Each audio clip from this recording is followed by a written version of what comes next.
Everyone, myself Kagni Vishnu and today's topic of daily task video is ADRs reporting. So let's start this topic. Now first of all we see the what is ADRs. So basically ADR stand for the adverse drug reactions. We see the definition of adverse drug reaction. So in the pharmacovigilance, adverse drug reaction is any untoward or unintended medical occurrence in a clinical trial subjects or in a patients which has a causal relationship with suspect medicinal products.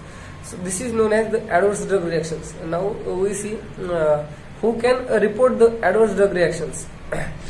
So in our country or in all countries, anyone can report the adverse drug reactions to the pharma company or to the regulatory authority.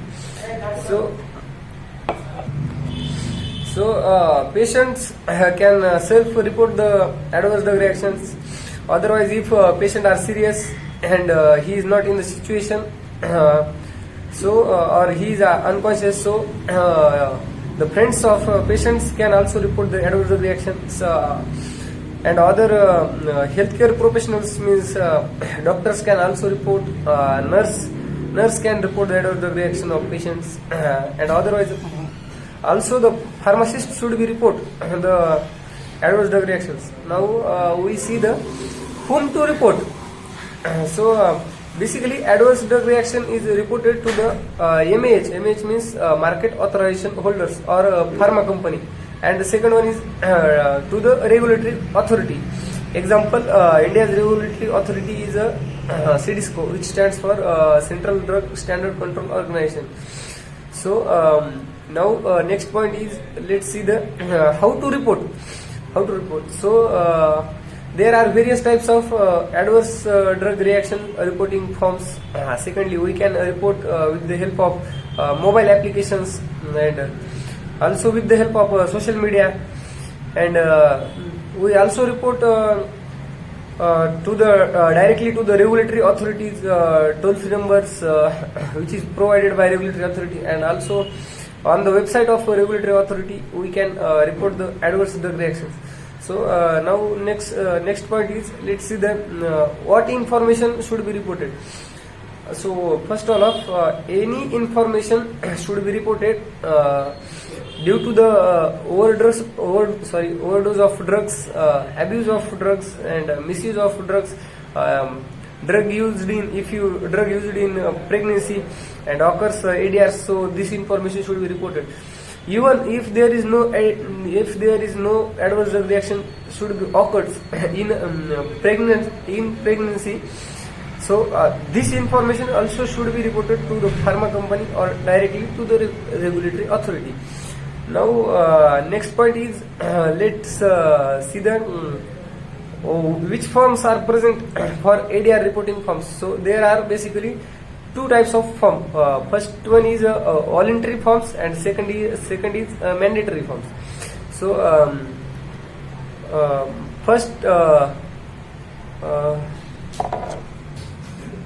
one is voluntary forms. So voluntary, these are those forms which is provided by the regulatory authority to the HCP and non-HCP, so that they can report the adverse drug reactions.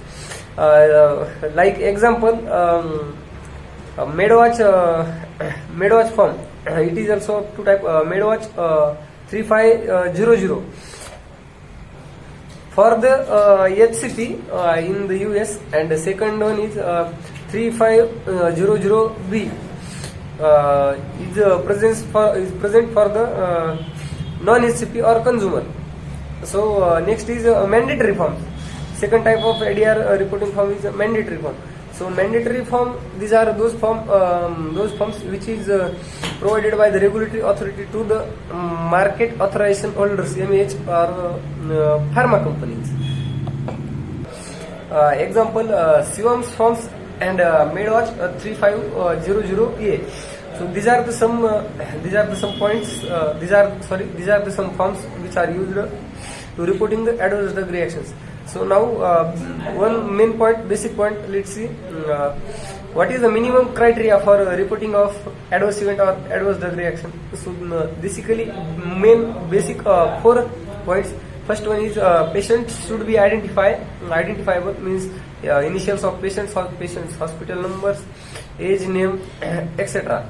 Second one is suspect medicinal product. Third one is identifiable reporters, and fourth one is at least minimum one adverse drug reaction or at least one adverse event. So these are the minimum criteria for ADR reporting. So I hope all of you understand the ADR reporting. So thank you so much.